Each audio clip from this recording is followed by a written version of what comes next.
Hoje eu vim falar sobre técnicas de manter um casamento. Não que o meu seja assim um exemplo, eu tô há 18 anos, mas eu acredito que com um pouco de psicologia positiva você consiga melhorar um pouco mais o relacionamento. O homem funciona completamente diferente da mulher. O homem é racional para dentro, o jeito de falar eu te amo são diferentes formas. Você deve identificar isso em atitudes e nunca exatamente em palavras, flores ou o jeito romântico deles serem, a não ser que você esteja com um homem que seja mais yin. Mas os homens yang são diferentes das mulheres que querem receber, eles querem dar. Nós queremos ser asseguradas, providas, cuidadas. E o homem quer prover, faz parte do instinto dele de cuidar, faz parte do instinto dele de nos segurar. Por muito tempo eu fui uma mulher mais empoderada, independente, continuo sendo, mas agora de uma forma mais, não frágil, mas de uma forma mais acolhedora. Hoje eu sou mais do lar, faço aquela comidinha, deixo o nosso ambiente de paz, decoro, limpo, e talvez para as feministas isso seja uma facada no peito, mas eu sempre me posicionei como sim, eu precisava de um homem. Sim, eu queria um príncipe encantado e desenhei uma história para mim.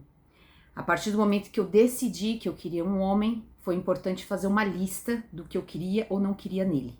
E a partir de então eu comuniquei comigo mesma, na época eu era católica, eu ia na igreja aos domingos e falava, na sacristia mesmo, eu quero esse homem, né, que tá nessa lista aqui. Se não for assim, eu nem vou ficar mais.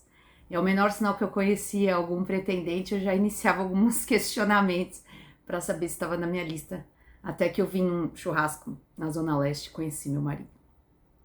Foi interessante porque ele perguntou para mim, era a época do creu, dança do creu, até o chão, velocidade 6, e tava tendo churrasco e ele falou para mim, você dança essa música? E eu falei, nem por US$ 1 milhão. E aí ele apontou e falou, eu vou casar com você. E depois, hoje eu pergunto pra ele, você falou que ia casar comigo porque eu não dançava? E na verdade é um conjunto de coisas, obviamente, né? De papo, de conversa, enfim. Ele sentiu que ali havia tido uma conexão.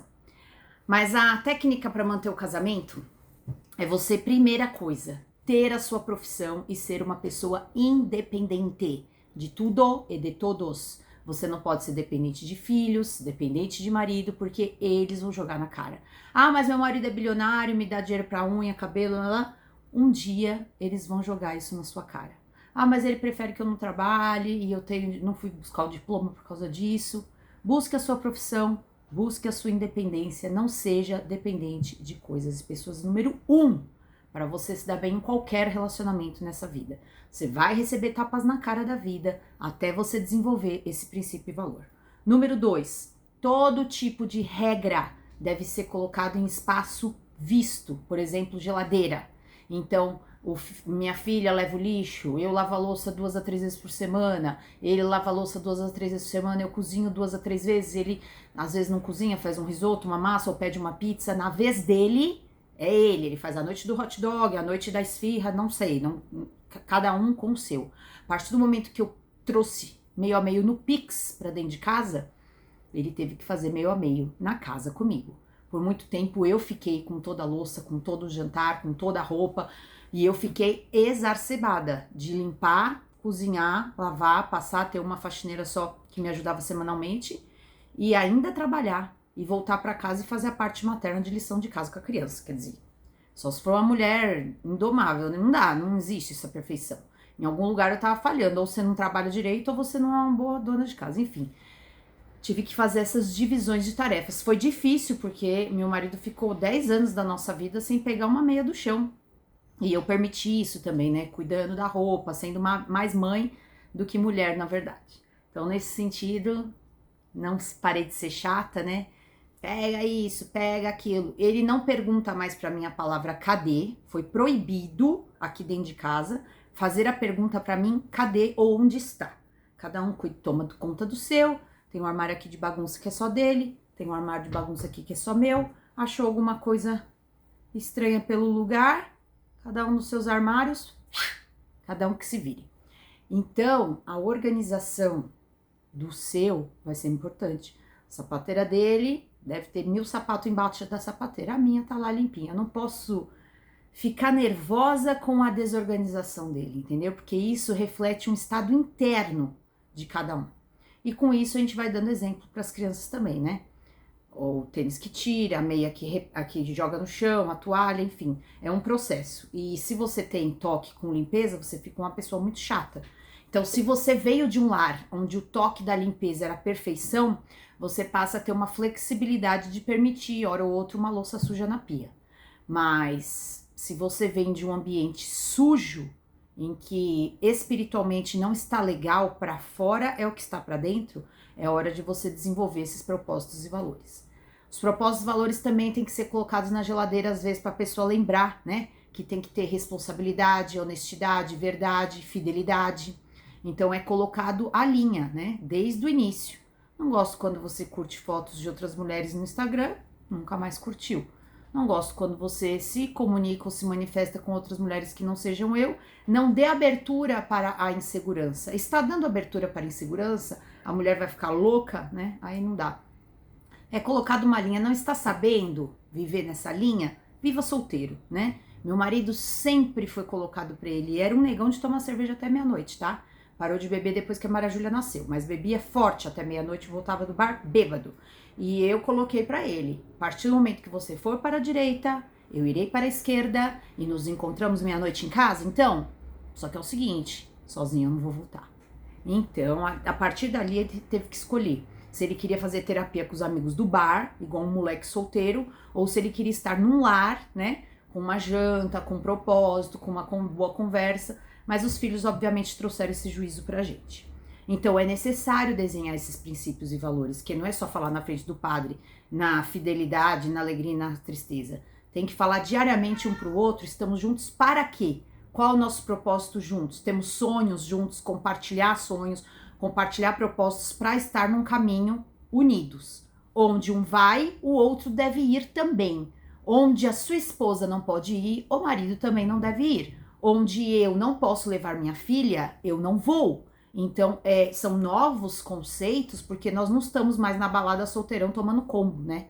Obviamente, todo mundo cresceu. A maturidade chega justamente com essa sabedoria, através de transbordar para os filhos esse amor que já complete vocês. E o que é o amor do casal hoje, com 18 anos? Eu mantenho a mão dada com ele, né? Os beijos na escadaria rolante do shopping.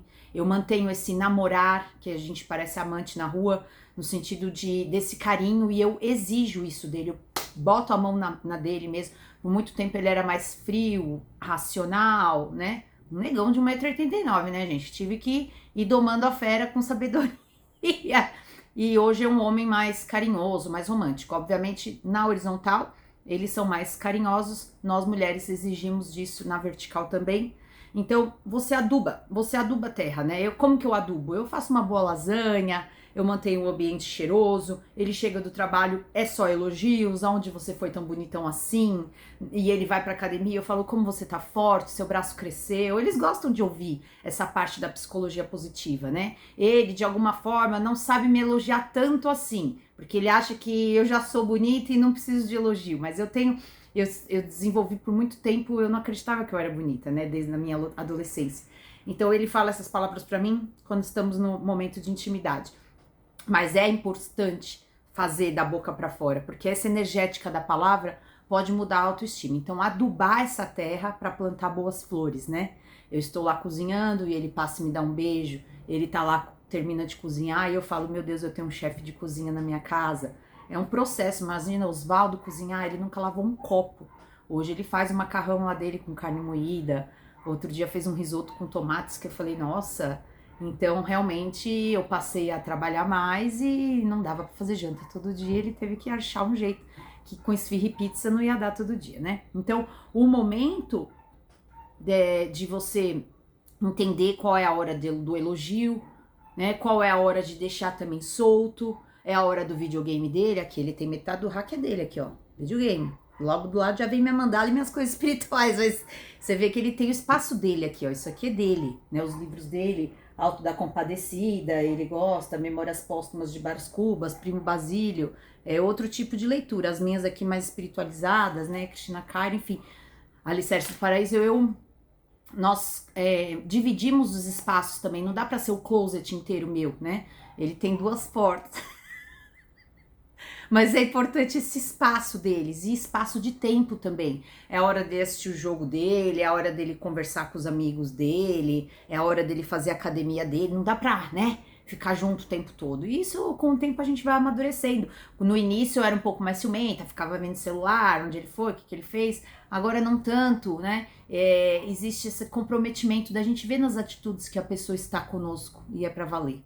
Eu escolhi muito a dedo, Oswaldo foi pensado, era um homem que me amava, que eu sabia que eu não ia sofrer, era um homem racionalmente escolhido, falando, não, esse aqui realmente não vai me trair, não vai... Enfim, eu tive outros namorados e noivos que não trouxeram essa estabilidade para mim de segurança e obviamente fui obrigada a trocar de parceiro, mas é um processo, né, que eu entendia também a falta do amor próprio da mulher em querer de um homem esse abandono, essa rejeição. Se você passa por isso, é importante olhar para dentro, né? Quem foi seu pai, quem foi a ala masculina da sua vida e você tá completando esse padrão aí para fora no relacionamento. Adubando a terra, você vai trazer um pouco mais de autoridade dessa masculinidade, deixar eles decidirem às vezes. A gente é muito chata, muito pontual, é aqui, é do meu jeito, é esse filme, é esse restaurante que eu vou, né? Por muitas vezes a gente fala, não, tá bom, então você decide. Ele fala, não, mas qual você quer, né? Que restaurante você quer? E às vezes é o dia dele decidir. E quando ele decide é churrascaria, porque ele gosta de carne, gosta de proteína. Às vezes fala que não, eu quero um risoto, uma massa, um restaurante italiano. Enfim, eles são da proteína, da massa, sei lá, é homem, né, gente? Carne, carne. Então, eu passei a ser um pouco mais vegetariana também, sou uma vegetariana flex, né?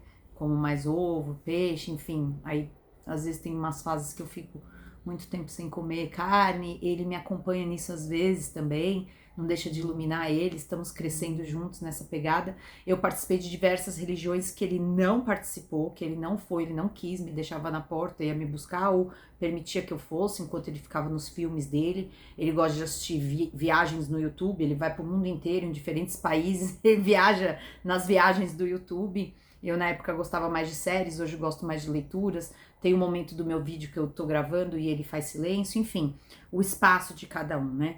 Cuidar disso, deixar o homem fazer a parte masculina, que é o yang, e desenvolver a sua yin, que é o feminino. Nós temos mulheres muito másculas, muito mandonas, e temos homens muito bananas passivos, porque tiveram mães assim e buscam mulheres mais, né, que dominam a relação. Aí fica aquele casamento da corda que sangra, porque não tá sangrando, mas você não larga a corda. Ou é aquele controle da mulher sobre o marido. Então, é importante você identificar isso e começar as inovações, novas viagens, novos passeios. Às vezes pode ser um piquenique com uma toalha estendida no parque, levar uns lanchinhos da geladeira, uma coisa barata, flex, né? E ver uma cachoeira, passear num lago, enfim, conexão com a natureza, andar de mão dadas, nem que seja um shopping sem comprar nada. Pode ser passeios baratos, podem ser grandes aventuras e experiências se você tem dinheiro, mas trazer essas surpresas que vão trazer inovação no casamento. Nada como uma boa viagem para o casal para voltar, né, mais querido. Não esqueçam, né, semanalmente pelo menos, uma intimidade é importante. Minha mãe falava para mim, querendo ou não, faça um esforço, porque seu marido precisa. E nem sempre nós mulheres estamos a fim de, né, não fomos adubadas para isso durante aquela semana, né, ou tivemos alguma briga e utilizamos o sexo como uma greve de fome. Mas é importante a gente fazer esse esforço de coligar nessa intimidade, porque esse é o jeito deles amarem, né? Eu não trabalho muitas surpresas, eu não sou muito romântica, eu não dou para ele o que eu gostaria de receber, como flores e chocolates, mas é importante a gente manter a beleza. O homem é muito visual, então eu estou sempre arrumada, ele tá sempre me vendo que roupa eu vou usar para sair, para ele combinar, é ele que fica me vendo me arrumar no espelho. É muito importante essa conexão do casal referente à aparência, tá bom? Não dá, não existe aqui em casa roupa dele em mim, né? Jamais, sempre um vestido em casa, sempre bem arrumada, aprendi isso com a minha mãe. Um batom, um brinco, sempre uma mulher bonita dentro e fora de casa. Tapada de preferência, né? Segura de si, que não precisa da referência dos outros, em olhar para o corpo, obviamente. Uma mulher que sabe ser recatada do lar e às vezes do bar com ele, porque não, né? É importante, né? Tomar um vinho, trabalhar sobre seus propósitos, recolocar as regras, o que você tá achando, como você tá se sentindo, como vai você, né? Toma um vinho, como vai você. Ele nem gosta de vinho, a gente nem bebe cerveja, mas então um suco bem geladão de limão, né? E fazer esse momento de relaxar. E através do relaxamento você entende o outro e perdoa, aceita o jeito que o outro é, porque você fede também, então você permite que o outro feda, né? Você vai desenvolver paciência e autoconhecimento com esse homem. Isso vai ser muito legal para você crescer também. E não adianta falar, vou bloquear, vou separar, tira o anel, joga pra fora, porque você já sabe que vai voltar, né? Tá comprometido, tem propósitos juntos. Então vamos acoplar o melhor jeito da gente viver e conviver. Eu dou uma polida em mim, você dá uma polida em você e vamos tentar esse casamento verdadeiro. O casamento verdadeiro, pessoal, ele é imperfeito. A gente fica publicando foto de amor perfeito aí na rede social, não. Casamento imperfeito, perfeito, ele é imperfeito na verdade, né? É o verdadeiro casamento. Cuidado com os amigos, muitos amigos em casa é para evitar intimidade. Psicologia já explica isso. Amigo para cá, amigo para lá, para você não poder se conectar. Então é importante ter, mas no equilíbrio, o equilíbrio de tudo, né? Aceitar as pessoas como elas são, né? Isso aí é um processo que o casamento vai levar você a entender. Identificar em você o que você precisa melhorar para ser uma pessoa mais convivível, uma melhor pessoa, uma melhor esposa, um melhor marido. E a integração. A integração agora é vocês com a natureza, com os seus propósitos, com Deus. Isso é muito importante, os dois estarem integrados nesse sentido. Livrar-se um pouco da matéria, né? Tentar esses desapegos, essas paixões terrenas que não faz a gente chegar lá. Ser junto com ter e devagar nessa missão, fazer a história de vocês cada vez mais linda. E a todos os casais que utilizam desse tipo de relacionamento para crescer, que vocês consigam cada vez mais amar o imperfeito do outro, para amar também a sua imperfeição. E é lindo, pessoas imperfeitas se amando e se aceitando. Um beijo para vocês, com muito amor no coração. Eu adoro um casal. Tchau, tchau.